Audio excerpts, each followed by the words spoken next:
홍재경의 이슈 레이더 시간입니다. 지난해 3월 고금리 여파로 실리콘밸리 은행이 파산을 했습니다. 그런데 최근 이런 일이 또 벌어지는 것 아니냐라는 우려까지 나오고 있는데요.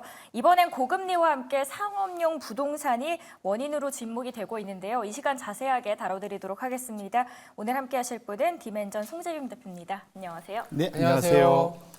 대표님, 간밤에 뉴욕 증시부터 한번 보도록 하겠습니다. CPI도 발표가 됐고 FOMC도 나왔습니다. 결과 어떻게 보셨습니까?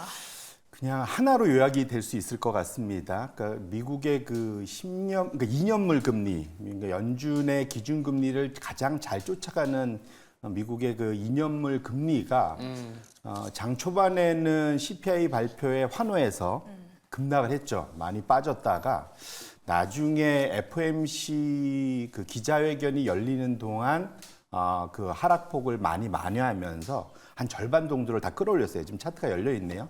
결론적으로는 어제 CPI로 환호했다가 FOMC의 그 코멘트가 생각보다는 좀 매파적이었다라고 판단을 하면서 끌어올려서 결국은 저 한 장의 그림이 어제 하루의 분위기를 거의 다 말해준다. 그래서 어제 저희가 JP모건에서 예상했던 그 소위 시나리오로 보면은 한 2% 이상 S&P 500이 올랐어야 되는데 결론적으로 한 0.8% 오른 걸로 그쳤죠. 결론적으로는 주식시장도 그렇고 채권시장도 그렇고 CPI에 환호했지만 결과론적으로는 연준이 크게 움직일 생각이 없었다라는 측면에서 큰 변화가 생각보다는 그렇게 강한 그러니까 나스닥은 좋았지만 전반적으로는 좀 무난했던 하루였다 볼 수 있을 것 같고요. 전반적인 전방치들은 다 올라갔지만 결과론적으로는 저는 그냥 개인적으로 마지막에 이런 생각해봤어요. 연준이 이제 휴가 가려고 모든 뭔가에 문제를 안 익히려고 모든 거를 그냥 현재 수준에서 동결한 거 아닌가 그런 식으로 저는 개인적으로 생각했습니다. 일단 지표가 5월 CPI가 나온 부분을 바로 반영하기에는 시차가 좀 있었고 또 한 번 더 지켜보겠다 이런 느낌들도 좀 있었을 것 같습니다. 그리고 점도표상에서 이제 3번에서 1번으로 이제 축소되다 보니까 연말에 뭐 가봐야 알겠지만 5% 이상의 고금리가 장기화될 수 있다라는 얘기들도 슬슬 나올 수 있을 텐데 이슈 중에 그러다 보니까 이제 상업용 부동산 얘기가 자연스럽게 따라올 수밖에 없습니다. 이 부분을 조금 더 챙겨봐야 될 것 같은데요. 최근에 미국에서는 이런 뉴스들이 많이 나오더라고요. 빌딩 헐값에 매각이 됐다. 물론 헐값이라도 굉장히 비싸겠지만 이런 뉴스들이 왜 나올까요? 이게 우리 투자자들 분야에서도 그런데 내가 샀던 또는 고점이 그게 항상 나의 그 기준가가 되지 않습니까? 되죠. 근데 지금 보통 이런 부동산을 한번 사면 5년, 뭐 10년 뭐 이런 식으로 이후에 매각을 하게 되잖아요. 네. 그런데 최근에 뉴욕 한복판, 그 헬스키친이라는 미드에 좀 많이 나오는 지역이죠. 그쪽에 그 거의 한 1억 5천만 달러에 2018년도에 샀던 것을 얼마 전에 그 익명으로 제보가 됐는데 5천만 달러 미만으로. 그러니까 6년이 지났는데 가격은 3분의 1 토막이 난. 600억, 700억이 날아간 거네요. 그렇죠. 그러니까 사실 투자자들 중에 아마 거기에 투자했던 분들 중에 선순위도 일부 잃었을 것 같고 중후 순위들은 아마 거의 전액 다 삭감됐을 것 같은데 결과론적으로는 지금 뉴욕을 포함해서 전 세계적으로 특히 미국의 대도시들의 그런 사무실 오피스 빌딩의 가격 하락폭은 상당히 심각하다. 그래서 지금 차트가 열려 있지만 이건 좀 우리가 좀 관심 있게 볼 필요가 있겠다 말씀을 드립니다. 어제는 저희가 주택가격 상승에 대한 이야기를 다뤄드렸는데 이번에는 분위기가 다소 상반된 이야기입니다. 제가 기억하기로는 상업용 부동산이 어려워졌던 거는 코로나 때였거든요. 그러니까 재택을 하고 그 이후에 직원들이 돌아가지 않았기 때문에 이런 사태가 조금 더 심각해지지 않았나 싶었는데 어떻게 그 원인이 일어난 건가요? 말씀 주신 대로 결국은 이 재택근무, 우리나라만 해도 코로나 때 재택근무 그렇게 많지 않았잖아요. 네. 하지만 미국이나 유럽 쪽은 재택근무가 엄청 활성화됐었고 그렇죠. 문제는 코로나 지난 이후에 신규 입사자들이 재택근무 안 시켜주면 나 취업 안 한다. 사람도 좀 모자란데 맞아요. 취업도 안 한다 그러니까 당연히 자연스럽게 할 수밖에. 예, 재택근무가 아주 활성화되게 됐고요. 근데 문제는 그래도 회사는 잘 돌아간단 말이죠. 그러다 보니까 전반적으로 이 상황 자체가 이렇게 진행이 되고 있다 보셔야 될 것 같고요. 이러다 보니까 전반적으로는 흐름 자체는 이게 그 상업용 부동산 내에서도 이 오피스 빌딩, 사람들이 들어가서 일을 해야 되는 쪽의 공실률이 많이 높아지고 있다 이렇게 말씀을 드립니다.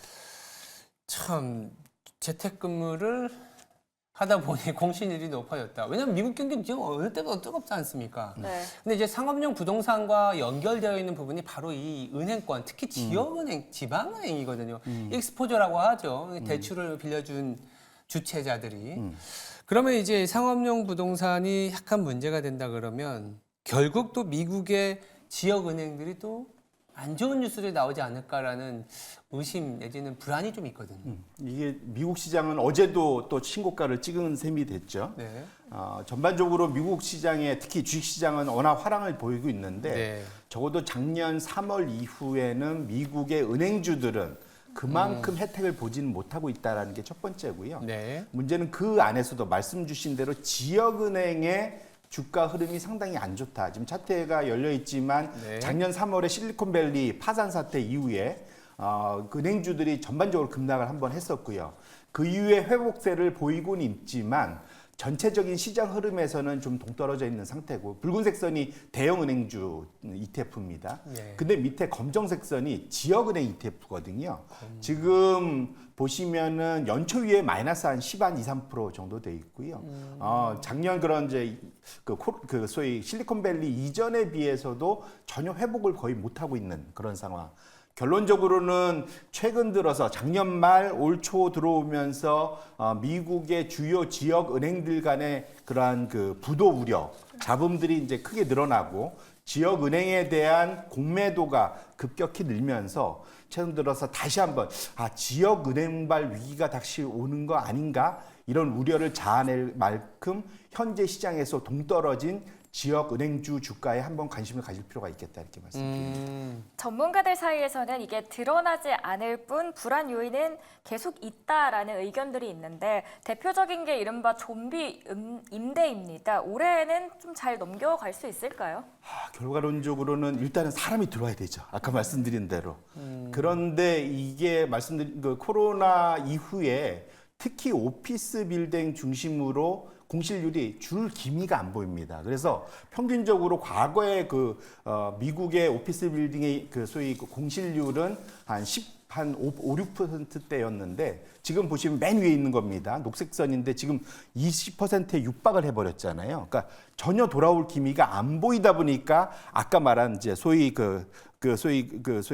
바겐세일이라고 할까요? 아니면 우리라면 점포 정리, 대방출. 실제로 지금 오피스가 거의 3분의 1 가격으로 팔리는 이유가 저기에 있다 보셔야 될 것 같고요. 이러다 보니까 단기간에 이것이 해결될 가능성은 없고 문제는 여기에 투자를 한 분들 입장에서는 올해 들어서 상당히 좀 더 사실은 올해가 좀 더 큰 어려움이 올 수 있는 상황이 있다. 그 이유는 저기도 지금 흘러나오고 있지만 대출 만기가 올해 좀 많이 몰려있기 때문에 그렇다 이렇게 말씀드립니다.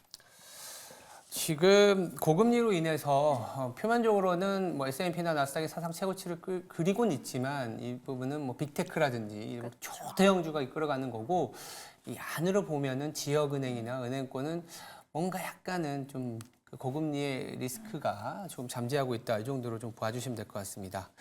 두 번째 이슈로 넘어가 보면 우리가 이제 FOMC라든지 미국의 이 경제 상황을 보는 이유는 결국 우리나라에 미치는 영향을 보는 거잖아요. 그게 이제 환율일 수도 있는데 이 달러화의 방향에 따라서 우리나라의 원화의 방향성도 달라지고 굳이 또 연결시키자면 달러화의 방향성은 또 유럽의 경기나 유로화의 방향성과도 상관이 있다라고 보고 있기 때문에 최근에 유럽이 좀 시끄럽습니다. 그래서 유럽이 어쩌면 의외로 달러화를 또 강하게 만드는 요인이 되면서 조금 리스키하게 다가올 수 있는데 왜 시끄럽냐 하면 저도 뉴스를 보니까 프랑스에서 조기 총선을 실시한다. 근데 이게 조기 총선하는 게 뭐냐? 이게 왜 위기로 판단하냐? 이런 얘기들이 나올 수 있거든요. 어떻게 맞습니다. 봐야 돼요?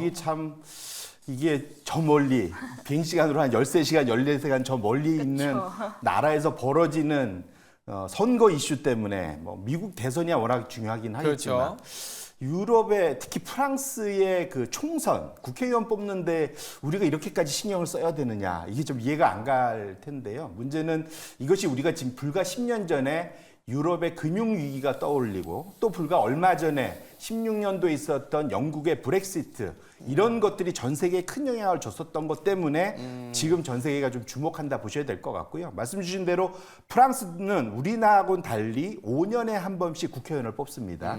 마지막이 2022년도였어요. 그러면 앞으로가 두 번째 이제 총선이 다 보려면 2027년도인데 예. 불과 지금 2년 지나서 새롭게 총선을 지금 조기 총선을 마크롱 대통령이 요구를 하고 나선 거거든요.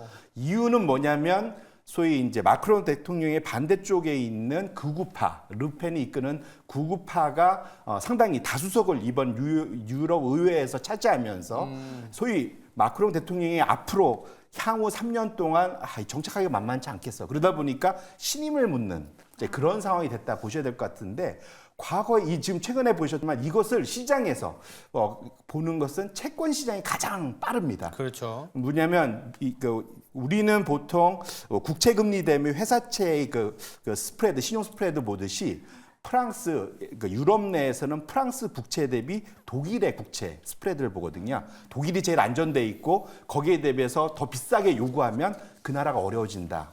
프랑스에 지금 스프레드가 지금 열려 있는데 S&P 500에서 프랑스가 지금 신용 등급이 하향 조정됐음에도 불구하고 안 움직이던 스프레드가 이번에 조기 총선 요구하고 사임 루머까지 나오면서 급등을 했다라는 거. 이거는 앞으로 프랑스에 상당히 위기가 오지 않겠느냐. 적어도 이런 부채와 관련된 그런 걱정이 채권 시장에서 감지되고 있다는 측면에서 우리가 주목할 필요가 있겠다 이렇게 말씀드립니다. 그래서 그런지 스탠더드 앤 푸어스에서도 이달 초였는데 프랑스의 등급을 AA에서 AA-로 낮춰 잡았습니다. 도대체 얼마나 프랑스의 부채가 많이 늘었길래 이런 평가를 받은 건가요? 그러니까 기본적으로 큰 흐름에서 뭐 소위 이제 전 세계 선진국 중에 부채가 안 많은 나라가 없어요. 그렇죠. 예, 이게 국가 부채가 많든 가계 부채가 우리는 이제 가계 부채가 많은 네. 거고 유럽이나 미국은 국가 부채가 많은데 프랑스 저 이번에 보면서도 저는 깜짝 놀랐는데 프랑스의 부채 전체 레벨이 보면 절대 레벨은 GDP 대비 한 320% 정도 됩니다. 이거는 총부채 몽땅 다 더한 거예요. 국가 부채, 기업 부채, 가계 부채 다 더한 건데 물론 미국도 높습니다. 한 260% 되는데 프랑스가 훨씬 더 높고요. 그 사이에 전혀 이 뭐랄까 소위 이제 그 다이어트를 안 했더라고요. 프랑스 그 유럽 위기 이후에. 근데 문제는 걱정이 되는 거는 소위 기업 부채의 비중이 미국의 2배나 된다는 거죠. 결론적으로는 지금 이 상황에서 프랑스의 국채 금리가 변동을 해서 올라가면 거기에 맞춰서 신용 스프레드가 올라가기 때문에 프랑스 기업들의 부도 가능성이 훨씬 더 커진다는 입장에서 이 프랑스의 부채 위기에 집중을 하는 그런 상황이다 이렇게 말씀드립니다. 그렇게 보면 이제 프랑스의 부채라든지 이런 부분들에 대한 논의가 아마 또 그 조기 총선이란 결과를 보면서 판단할 텐데 이번 조기 총선 결과가 상당히 중요해질 것 같습니다. 맞습니다. 이제 6월 30일 날 1차 투표하고 네. 거기는 결선 투표가 있어요. 네. 그래서 이제 결국 거기서 다수당이 안 나오면 한 번 더 투표를 할 텐데 네. 이 상황이 앞으로 어떻게 연결될 거냐는 크게 저는 이제 두 가지로 보고 있습니다. 네. 하나는 과거 이제 이러한 것이 혹시 정말 금융위기로 연결이 혹시 된다면 과거 경험상 그리스나 유럽 그런 피그스 지금 차트가 열려 있는데 왼쪽 차트를 보시면 금융위기가 있었을 때 시장이 한 50%에서 70%까지도 빠졌었거든요. 예. 이런 이제 2012년도, 11년도에 엄청난 안 좋은 기억이 하나 있고요. 영국의 브렉시트, 이 조기 총선과 비슷했죠. 이런 일이 벌어지고 나서 영국의 지수가 범유럽 지수에 비해서 엄청나게 헤맸던 그 두 가지 안 좋은 경험이 있기 때문에 우리 입장에서 놓고 봐서도 이런 유럽이 원래 차기 미국 다음에 기대주였는데 이런 측면에서는 우리들도 계속 이쪽과 관련된 관심을 보여야 될 필요가 있겠다 이렇게 말씀드립니다. 프랑스 총선에 대해서 다뤄드렸고요. 그리고 첫 번째 이슈로는 상업용 부동산 이야기를 쭉 들으면서 문제가 될 때까지 문제가 되지 않는 것이 문제가 되지 않는 것 같다라는 표현이 있는데 준비했는데 제가 좀 더듬었네요. 네, 오늘 말씀 잘 들었습니다. 팀엔전 송재영 대표였습니다. 고맙습니다. 네, 감사합니다. 고맙습니다.